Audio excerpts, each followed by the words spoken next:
we go again. An American philosopher, Sidney Hook, once said, idealism, alas, does not protect one from ignorance, dogmatism, and foolishness. Of course, with this administration, it could mean just about anything. But once again, this is about Obamacare. I know. Obamacare is like looking at your caller ID when you know your children are calling and pondering the question, how much is this going to cost me now? And it never ends. The only difference here is you love your children. Mr. Obama, I'm thinking, not so much. And I'm pretty sure you all know UPS is dropping spousal insurance. Well, now IBM plans to move many retired workers off of its health plan and pay them to buy coverage on a health insurance exchange.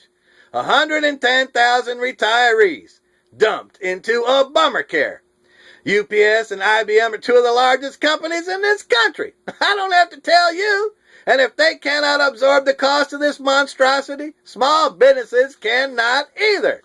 You all must think we are bass and will chase anything fast and shiny, like the excuses you constantly fling our way, hoping you can hook us with your diversions. Well, let me tell you, that dog don't hunt down here. The left keeps on saying, as more young people get insurance, the cost will go down. Well, here's the problem. Where are these young people? Young people can't pay back student loans. How are they going to buy health insurance? Besides that, they can stay on their parents' plan until they're 26. They could be grandparents by then. Good grief. The only young people left are the poor. And are the 27 to 34-year-olds in this 7-year difference going to make up the cost Implosion Man says he needs for this albatross to get off the ground? Well, using the knowledge of math taught to me in a government school, once again, it does not add up. You cannot dream your way to prosperity. Here's another example of liberal math. A Chicago area college receives 80% of its tuitions in grant money. And once again, the liberals see no imbalance here. How is it possible that universities receive this much in grant money? The logical compromise would be a 50% cap on grants received by one university. Good grief.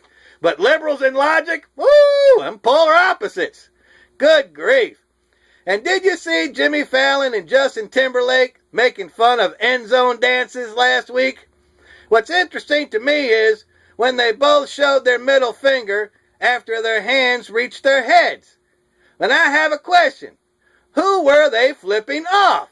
Tim Tebow? If so, that was a personal attack. And if it wasn't Tim, it must be Jesus. Also a personal attack on national TV.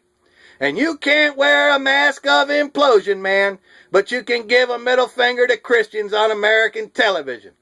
Hey, Justin and Jimmy, Jesus awaits your return. Good grief.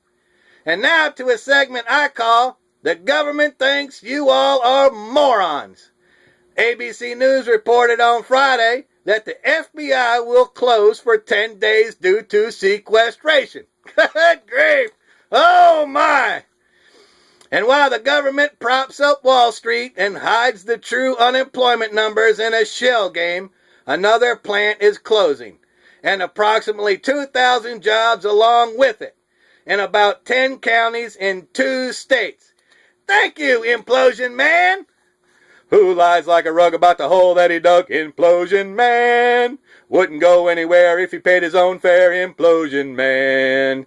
Spends like a thief, the commander-in-chief. Implosion Man. Who would like to see him gone? Send him back to where he belonged. I would. Me. Good grief. And I have one comment about the Tennessee-Oregon game. It reminded me of an episode of The Jetsons, where George is at a game with Mr. Spacely from Spacely Sprockets, where the robots, when they run over one another, a sweeper would come out and sweep up the remains. Oh, good grief. That's all.